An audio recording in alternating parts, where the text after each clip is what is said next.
Well, first of all, congratulations on this part of the series. Man, this one must have been exhilarating for you, I would think. It was, you know, it was fantastic. It was a really, really good shoot. Lots of running around, lots of getting fiercely competitive with Emma about who was the fastest across the ground. And who was? I definitely say me. But she would give you a different answer, definitely. And I think she's probably better over long distance, but short distance, I'll have her every time. Yes, so no, I enjoyed that, and it was a very kind of exhilarating shoot. But exhilaration is only a state that you can keep up for so long. Yes. You know, we were shooting both films back to back, and we were shooting for 18 months. So if we spent the whole time being exhilarated, I think I might have collapsed of exhaustion at some point, yeah. Which I didn't. And so yeah, no, but there were certain scenes, particularly the stuff on the poster, all that chasing through the forest was very, very exciting. Yeah, very physical, very physical for you. How on earth, Daniel, do you even begin to put the last 10 years of your life and the experience that you had into words?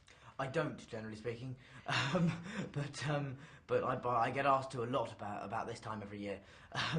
It is very, very tricky. Somebody did say the other day, "Can you put the last 10 years into one word?" I said, well, no, of course I can't. That's madness. Yeah, I mean, it's just been the most incredible experience of my life, really. I mean, it's every opportunity I get for the rest of my life, I will, will be derived from the fact that I did Harry Potter when I was this age, so I kind of owe everything to this series of films and the people I got to work with. And the friends you've made. And the friends I've made both in the cast and the crew. Yeah, I mean, I'm watching this film, and the scene that particularly, really touched me was when you and Emma were dancing, Hermione and Harry, and you're in this tent and you're doing this dance, and to me, it was like two friends, it just really showed on your faces. Great. What is it, the three of you have grown up together, have been through the trenches together.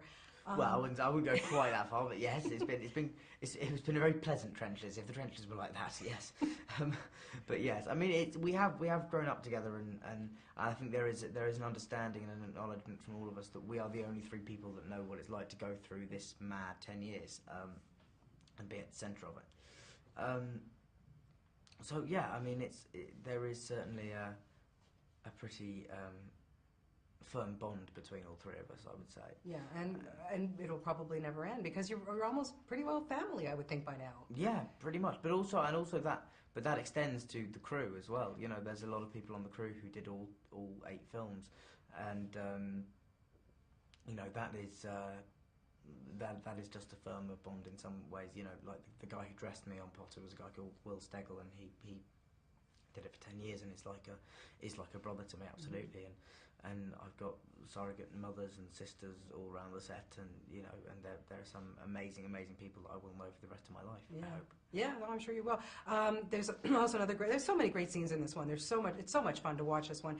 But the 7 Harrys. Okay, what, 95 takes you had to do? Yeah, 95 takes. Can I just point out that wasn't because I was terrible. It was because it was a very complex technical shot, and it was using a motion control camera, which is a camera operated by a computer rather than a human being, so that it can recreate exactly the same move every time. Pardon me. And basically I would stand in one place and the camera would do the shot, and then I'd stand in the second position and the camera would do the shot. But if I was standing an inch too far to my left or to my right, then I would be standing in another theoretical me that would be put in there later. But yeah, so it took a long time, but it's one of those sequences. It's wonderful to see when it does then come out onto the screen, because it looks so good, and yeah, all that work paid off for sure. How'd you like yourself in a bra? Better than in stockings and suspenders. That was the other option that was toyed with at one point. So yes, no, I found it quite funny, and everyone's been talking about it, so it's given everybody a laugh, clearly. It's great. It's such a wonderful scene.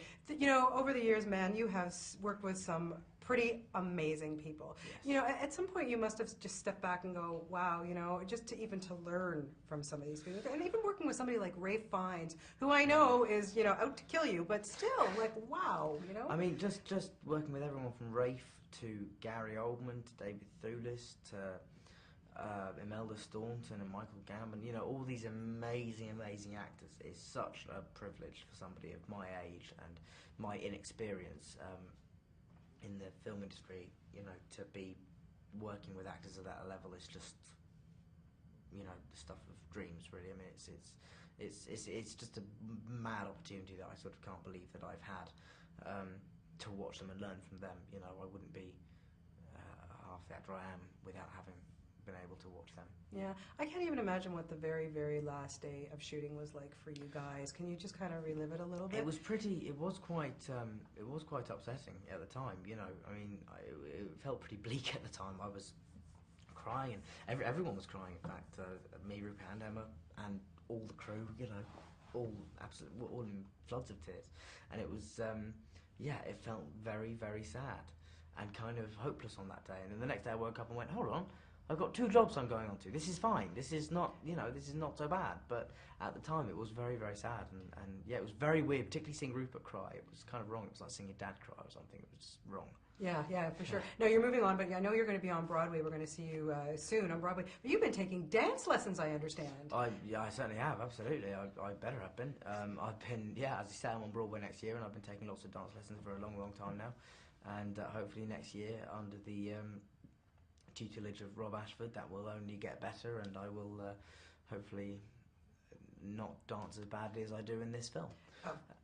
No, I told you that was my favourite scene. It was your favourite scene, but it wasn't. I don't think I would have got many, you know, 10s on So You Think You Can Dance or one of those programmes. I think they'd still take you. Okay. Don't you worry about it. Well, congratulations again. You're just outstanding. I can't wait to, you know, to see the second part. I can barely wait for it. It was so exciting. But again, you've just done a wonderful job, and it's just from me personally, it's been a pleasure knowing you since you were 10 years old. Oh. You've just grown into such a wonderful young man. Thank you very much. Congratulations. That's really kind of you. Oh, Thank you. you're so welcome. Thank you. Cheers. Thank you very much. Have a great